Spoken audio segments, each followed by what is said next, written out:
In today's video, I'm going to teach you how to join Google Classroom by code, an essential guide for 2025. Joining a Google Classroom can be a seamless experience, and with just a few simple steps, you'll be ready to access your classes and all the learning resources provided by your teacher or instructor.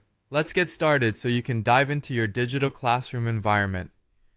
First, we want to head over to Google Classroom's main hub. Open your preferred web browser and type in classroom.google.com.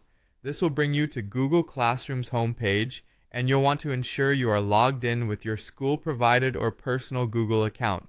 If you don't have a Google account, you'll need to create one as it's essential for accessing Classroom. Once you're logged in, you'll notice a plus sign or a Join Class button on your screen. Go ahead and click that. This action opens a new dialog where you can input your class code. Now, it's time to enter the class code. Your teacher or instructor will provide this code, usually via email or another form of communication. The class code is unique and directly links you to the specific class, so it's important to input it correctly. These codes are typically a series of letters and numbers without spaces. Take your time to enter the code carefully, ensuring there are no mistakes. If you do encounter any issues or receive an error message, recheck your code to confirm it has been entered exactly as provided. Once you've typed in the class code, it's as simple as clicking the Join button.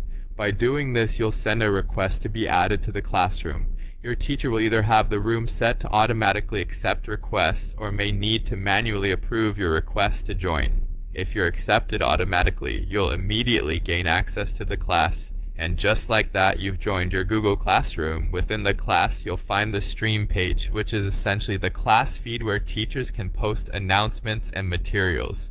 Here, you can interact with class posts, view assignments, and access class materials.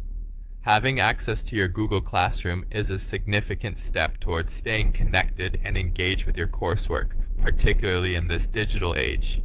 As you become familiar with the platform, explore all the features available, such as the Classwork tab for submitting assignments and organizing your tasks. Remember to frequently check for any new updates or resources your instructor might share. And there you have it. These steps will ensure you're always able to join your Google Classroom by code smoothly and effectively. Thanks for watching, and happy learning.